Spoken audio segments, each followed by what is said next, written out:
Assalomu alaykum, hurmatli yurtdoshlar, aziz fuqarolarimiz. Men bugun sizlarga Greenleaf korporatsiyasini biologik faol qo'shimchalar to'g'risida ozgina informatsiya beraman.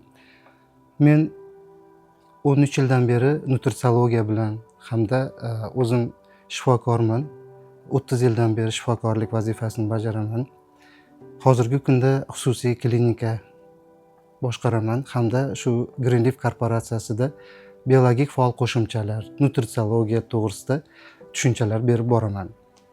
Nutritsiologiya, biologik faol qo'shimchalar bular hozirgi kunda insonlarga eng kerak bo'ladigan tushuncha. Bu to'g'risida insonlar albatta bilimga ega bo'lish kerak. Nimaga desangiz, hozirgi kunda insonlardagi ko'p kelayotgan, chiqayotgan, paydo bo'layotgan kasallar bu ko'psi shu oziq-ovqat moddalari, mikro-makro elementlar yetishmovchiligi hisobida kelib chiqayotgan kasalliklardir. Bilasiz, insonda Alloh tarafdan yaratilgan immunitet degan narsa bor. Bu bizlarda tug'ma bo'ladi. Ammo immunitetni tushib ketishi bu ko'proq stress holatlardan, noto'g'ri ovqatlanishdan, jismoniy faollikni kamayib ketishi oqibatida kelib chiqadi. Bizlarda Greenleaf korporatsiyasida asosiy tavsiya qilayotgan mahsulotlarimiz bu dori emas. Dorini o'rnini bosmaydi. Bu profilaktik mahsulot. Nimaga desangiz, bizlar insonmiz, inson organizmida har kuni kamida 60 ta 90 taga yaqin mikro-makro elementlar tushib turishi kerak. Bu mikro-makro elementlar yetishmovchiligi esa hujayralarni qashshoqlashishiga, kasal bo'lib qolishi sababiga olib keladi.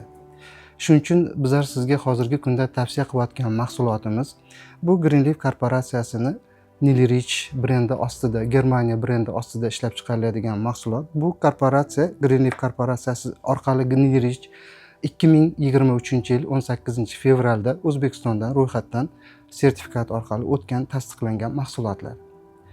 Bu mahsulotlar inson organizmiga imенно kerak bo'ladigan mikro-makro elementlarni yetkazib beruvchi salkam 50 tadan ortiq assortimentda ishlab chiqariladi. BATlar bu biologik faol qo'shimchalar deyiladi.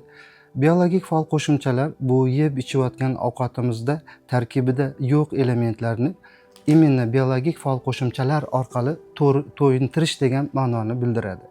Bizlar har kuni yeydigan ovqatimiz tarkibida kamida 60-90 ga yaqin mikro-makro elementlar tushishi kerak. Hozirgi kunda bilasiz, bizlar yeb ichayotgan ovqatlarimiz tarkibida bu mikro-makro elementlar yetishmovchiligi, tanqisligi juda ko'p. Bilasiz, bizlarda go'sht mahsulotini iste'mol qilamiz. Hozirgi kunda ular qanaqa usulda tayyorlanyapti? Даже mana tovuq go'shti qanaqa sifatda tayyorlanyapti? Ularni foydasidan ko'ra zararli odatlar, zararli omillari ko'proqligini his qilamiz. Nimaga desangiz, tovuq go'shti o'zida 4-5 yilda yaxshigina yetishtirilgan bo'ladigan bo'lsa, bizlardagi hozir 40 kunda yetishtirilgan, bularning asosiy tarkibi gormonlardan, antibiotiklardan paydo bo'lgan bo'lib, bular esa bizlarga foydadan ko'ra ko'proq zarar yetkazadi.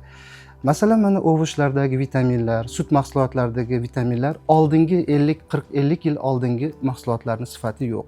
Shuning uchun bizlarning organizmimizga mikro-makro elementlar yaxshi tushmaslik hisobiga inson organizmi hujayralari tez qarib qoladi, tez kasallikka moyil bo'lib qoladi. Biologik faol qo'shimchalar bu ovqat yeyotgan ovqatimizga qo'shimcha qilib iste'mol qilinadigan ovqat o'rnini bosuvchi, ovqatga qo'shimcha o'rin bosuvchi mahsulotlar hisoblanadi. Ammo bu dori vositalari emas. Farm aptechniy preparatlarning o'rnini bosmaydi.